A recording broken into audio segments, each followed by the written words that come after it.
तो जय हिंद दोस्तों, नमस्कार। मैं हूं श्रवण कुमार और आप देख रहे हैं अपने YouTube चैनल संसार पीसीएस। दोस्तों, अगर बात मैथ की आती है तो बहुत सारे ऐसे मेरे भाई बंधु जो होते हैं ना, सिर्फ मैथ के नाम सुन कर के ही घबरा जाते हैं।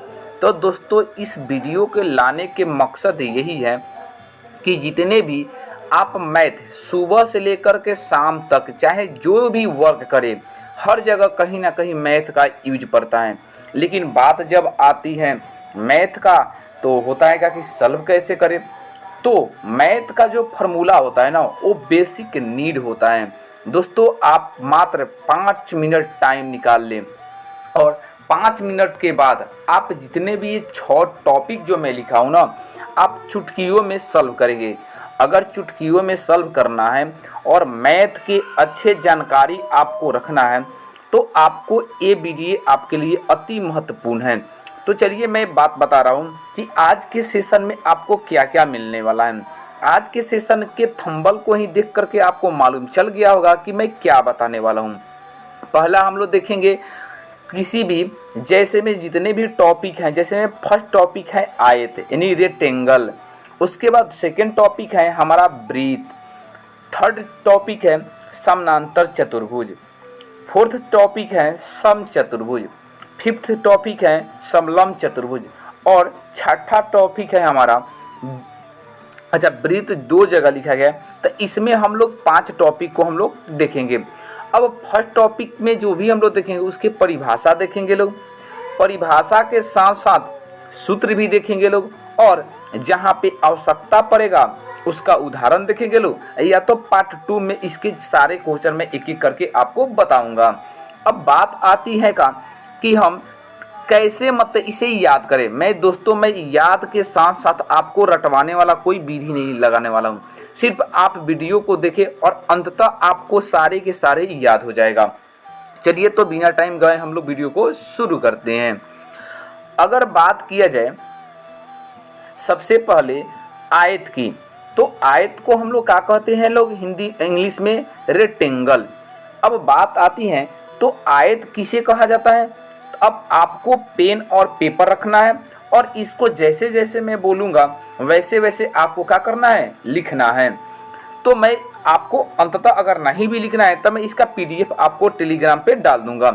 तो आयत किसे कहते हैं, तो जिस चतुर्भुज का आमने सामने की भुजाएं, मैं क्या बोला, जिस चतुर्भुज का आमने सामने का भुजाएं समान एवं समानांतर हो उसे आयत कहते हैं। अब बात आती है, मैं बोला का आपको याद नहीं करना है तो कैसे याद रखिएगा। देखिए, कोई भी चतुर्भुज हो तो आमने सामने के मतलब क्या होता है। अगर इसके आमने सामने की बात की जाए तो यह है, और इसके आमने सामने की बात किया जाए तो यह है। तो देखिएगा, ये वाला जो भुजा है इसके बराबर भी है और ये समानांतर भी है, और ये वाला जो भुजा है इसके बराबर भी है और समानांतर भी है। तो मैं यही डिफिनेशन बोला हूँ कि जिस चतुर्भुज का आमने सामने के भुजाएं समान एवं समानांतर हो उसे आयत कहते हैं। अब बात आती है आयत की, तो आयत के विशेषता के बारे में जानते हैं। तो आयत की विशेषता क्या होता है कि इसके प्रत्येक कोण जो होता है ना 90 डिग्री का होता है। 90 के मतलब होता है समकोण। 90 के मतलब क्या होता है बुआ, समकोण। तो ये समकोण होता है, ठीक, याद रखिएगा। और आयत में कुल 4 कोण होते हैं और चारों कोण का योग जो होता है ना 360 यानी 316 होता है, ठीक है।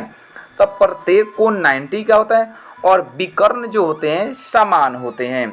तो आप आयत का समझे, मैं जैसे बोल रहा हूँ आप वैसे एक बार बोल ले कि जिस चतुर्भुज का आमने सामने की भुजा समान एवं समानांतर हो उसे आयत कहते हैं। चलिए, आयत की बात किया जाए, रेक्टेंगल की बात की जाए तो आपको सबसे पहले आता है कि आयत का क्षेत्रफल होता क्या है। तो आपको मालूम है कि आयत में एक लंबाई होता है और चौड़ाई होता है। तो आयत का क्षेत्रफल क्या हो जाएगा, लंबाई गुने चौड़ाई।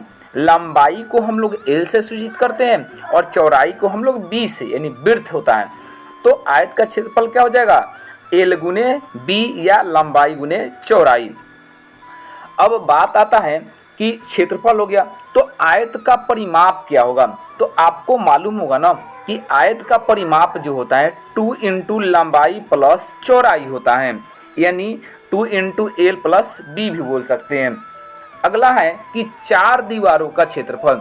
तो 4 दीवारों का क्षेत्रफल के मतलब क्या होता है कि आयत में 2 गो लंबाई होता है और 2 गो चौड़ाई, लेकिन ऊंचाई को आप अगर मिला देते हैं तो 4 दीवारों का क्षेत्रफल हो जाएगा। तो 4 दीवारों का क्षेत्रफल क्या होता है? 2 इंटू लंबाई प्लस चौड़ाई इंटू गुने ऊंचाई। तो आप इसे स्क्रीनशॉट भी कर ले ताकि आपके पास रहे। चलिए मैं नेक्स्ट बढ़ता हूँ। नेक्स्ट जो हमारा है स्क्वायर। स्क्वायर बोले तो वर्ग। तो वर्ग क्या होता है?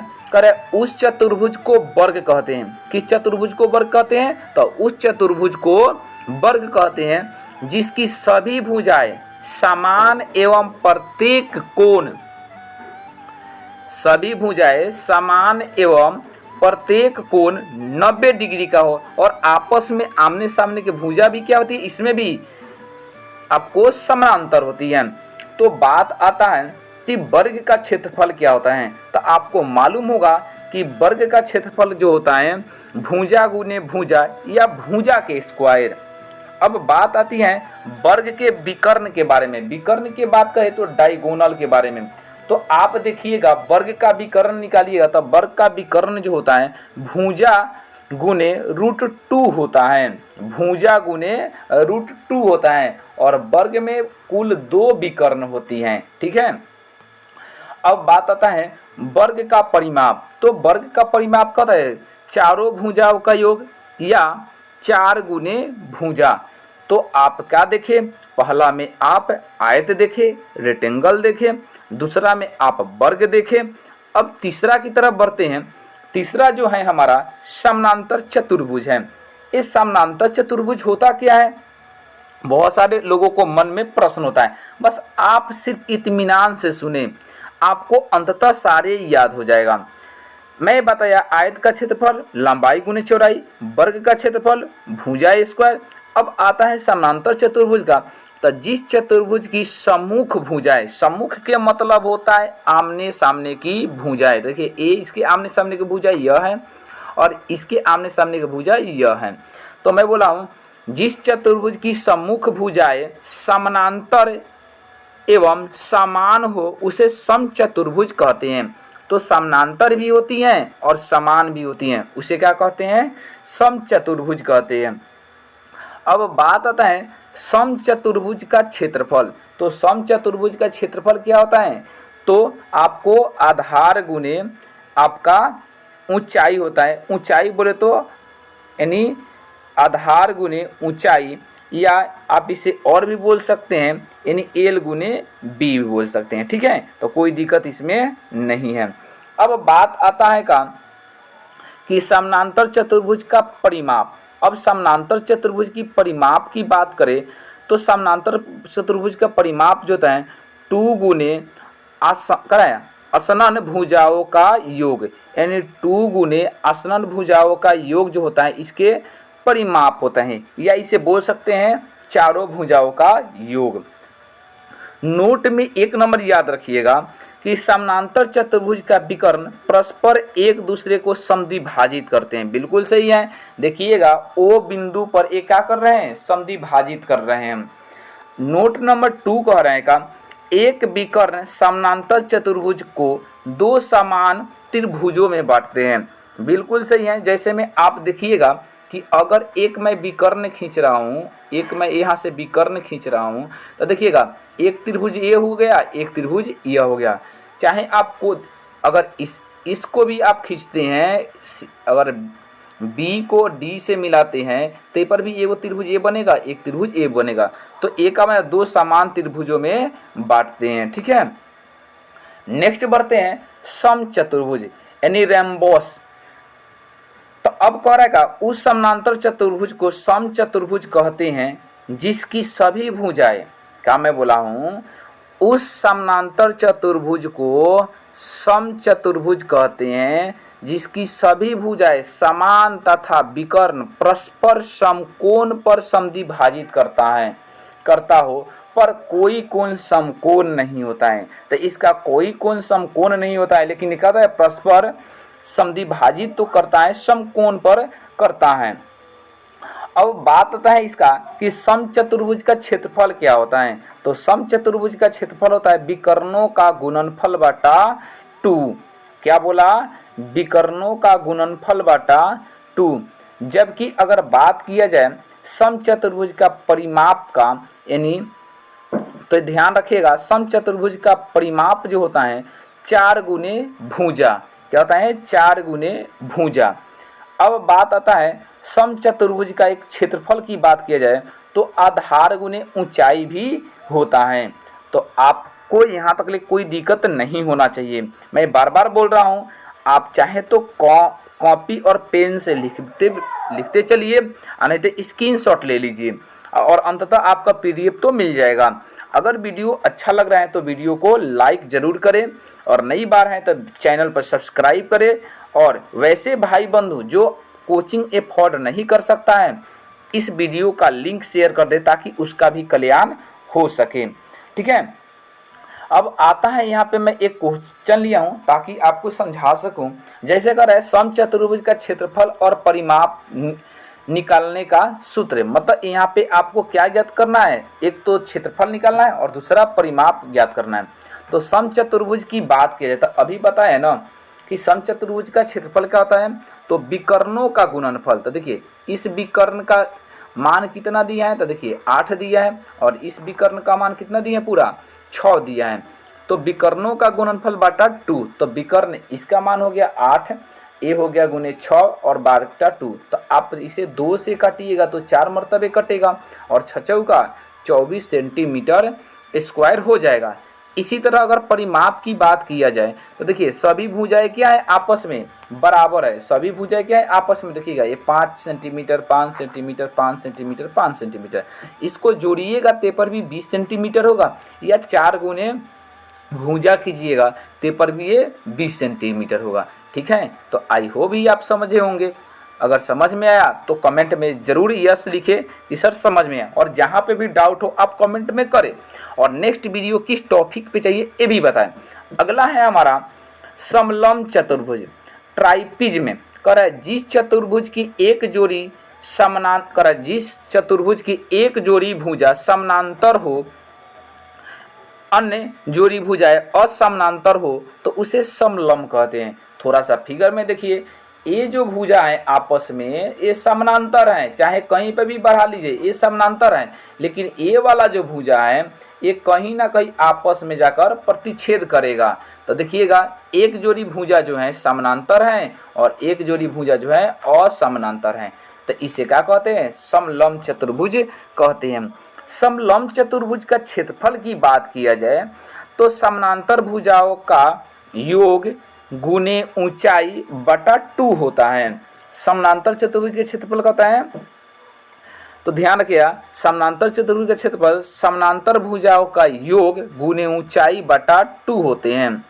अब एक एग्जाम्पल देख लीजिए, आपको देखिएगा समानांतर भुजाओं में देखिएगा ऊपर वाला भुजा 3 दिया है और नीचे वाला 5 है, और ऊंचाई जो दिया है 4 दिया है।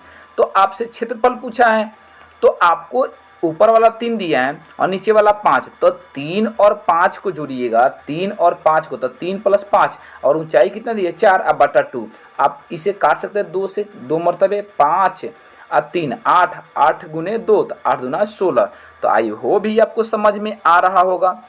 आप कुछ नहीं करना है, आपको समानांतर भुजा कितना है, तो देखिएगा समानांतर भुजा कितना है, तो 3 है और प्लस में 5 है और ऊंचाई जो है गुने में 4 है और बटा 2 कर देना है। तो 2 से काटिएगा तो ये 2 मरतबे कटेगा और 3 और 5 जोड़िएगा तो 8 और गुने में 2 तो कितना हो जाएगा, 8 दूना 16 हो जाएगा। तो ये 16 सेंटीमीटर स्क्वायर हो जाएगा। ठीक है, तो आप समझ गए होंगे। चलिए अगर मैं बात किया जाए वृत्त का, तो आपको मालूम होगा वृत्त कहते किसे हैं, तो कह रहा है किसी एक निश्चित बिंदु से समान दूरी पर स्थित, मैं क्या बोला, किसी एक निश्चित बिंदु से समान दूरी पर स्थित बिंदुओं का बिंदु पथ को क्या कहते हैं, वृत्त कहते हैं। क्या कहते हैं, बिंदुओं के बिंदु पथ को क्या कहते हैं, वृत्त कहते हैं। जैसे में आपको आकृति में देखिएगा दिखाया गया है, देखिए ये बिंदु पथ है और ये कहाँ है, ये वृत्त के श्रेणी में दर्शाया। अब बात आता है वृत्त का, तो सबसे पहला आता है कि वृत्त का क्षेत्रफल क्या होता है। तो वृत्त का क्षेत्रफल जो होता है पाई आर स्क्वायर, क्या होता है, पाई आर स्क्वायर, जहाँ पे आर क्या है, वृत्त की त्रिज्या है।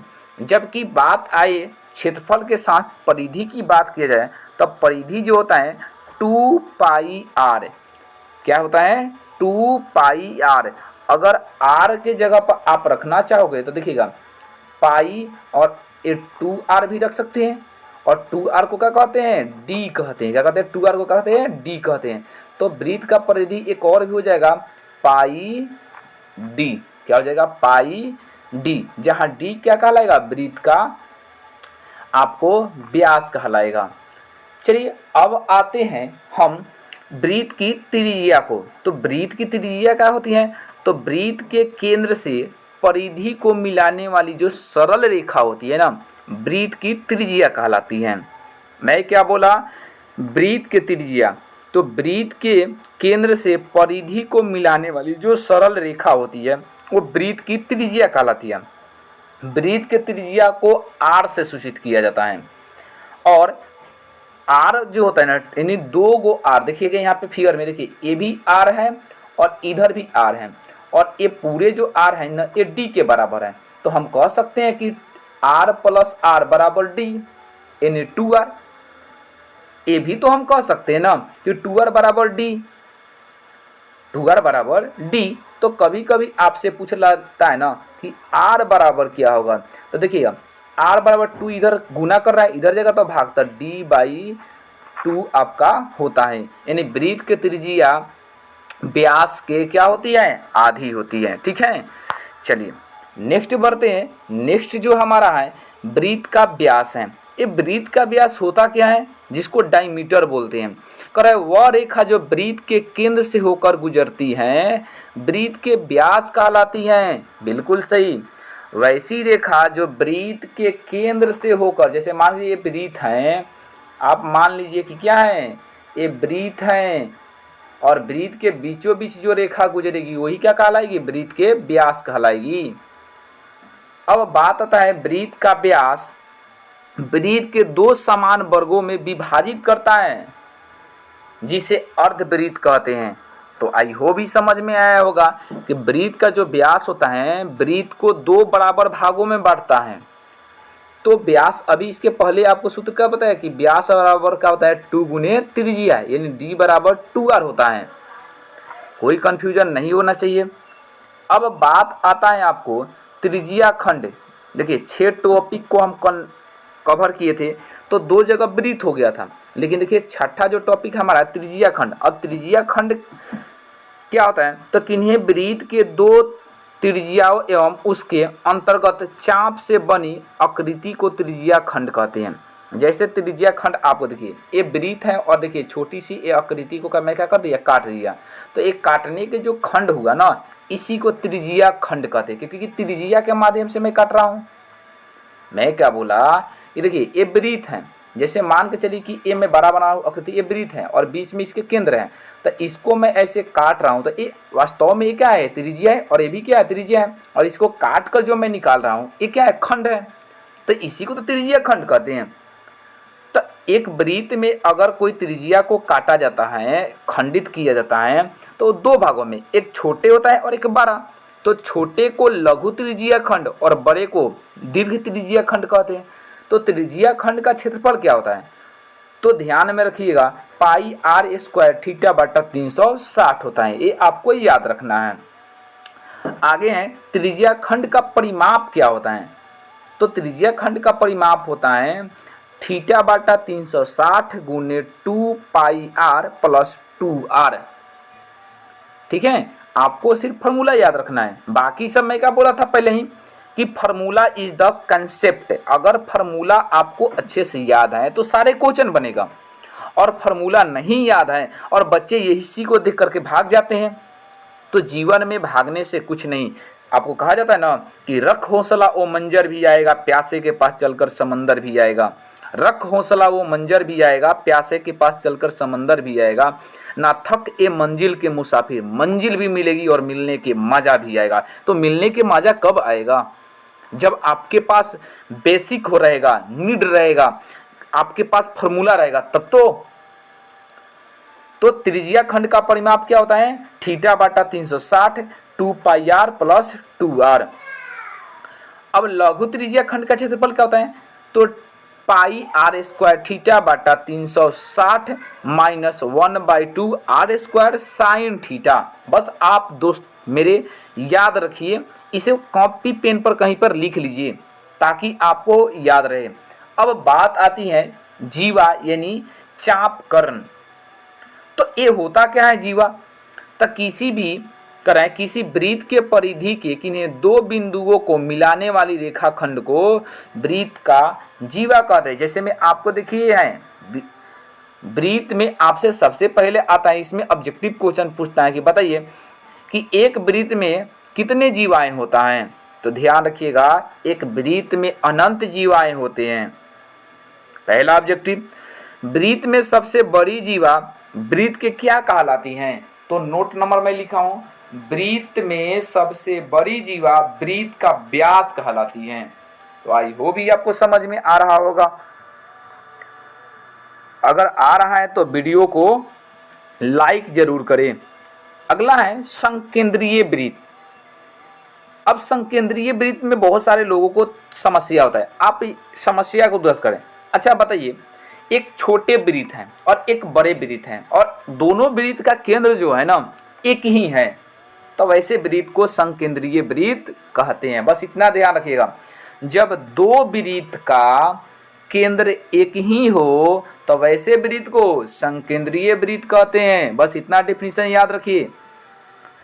अब संकेंद्रीय वृत्त की बात किया जाए तो संकेंद्रीय वृत्त के वलय का क्षेत्रफल क्या होता है? तो बड़े का क्षेत्रफल, बड़े वृत्त का क्षेत्रफल माइनस छोटे वृत्त का क्षेत्रफल हो गया वलय का क्षेत्रफल। तो बड़े वृत्त का त्रिज्या को मैं y माना हूँ और छोटे वृत्त का त्रिज्या को मैं x माना हूँ। तो बड़े वृत्त का त्रिज्या वही होगा पाई आर स्क्वायर, आर के हम y माने हैं तो वाई स्क्वायर, माइनस छोटे वृत्त का क्षेत्रफल। तो छोटे वृत्त का क्षेत्रफल पाई आर स्क्वायर, आर के हम x माने तो एक्स स्क्वायर। दोनों में पाई क्या है? कॉमन है, कॉमन कर लो पाई को, तो y square minus r square हो जाएगा। कौन सा मतलब इसमें एथी करना है? और इसी को बच्चे जब आता है संकेंद्रीय वृत्त का क्षेत्रफल याद ही नहीं रहता है करना क्या है। अब यहाँ पे देखिए मैं क्या बताया, वृत्त का क्षेत्रफल पाई आर स्क्वायर, वृत्त का परिधि 2 पाई आर या डी दिया हो तो पाई डी, और संकेंद्रीय वृत्त के वलय का क्षेत्रफल pi into r square minus r square, मतलब बड़े आर स्क्वायर माइनस छोटे आर स्क्वायर। मैं यही तो बताया। तो आई होप ये आपको समझ में आया होगा। अगर समझ में आया होगा तो वीडियो को लाइक करें और संसार पीसीएस पर नई बार हैं तो सब्सक्राइब करें और अपना सुझाव कमेंट में ज़रूर दे करके जाएं। ठीक है, तब तक के लिए मैं मिलूंगा नेक्स्ट वीडियो में। जय हिंद।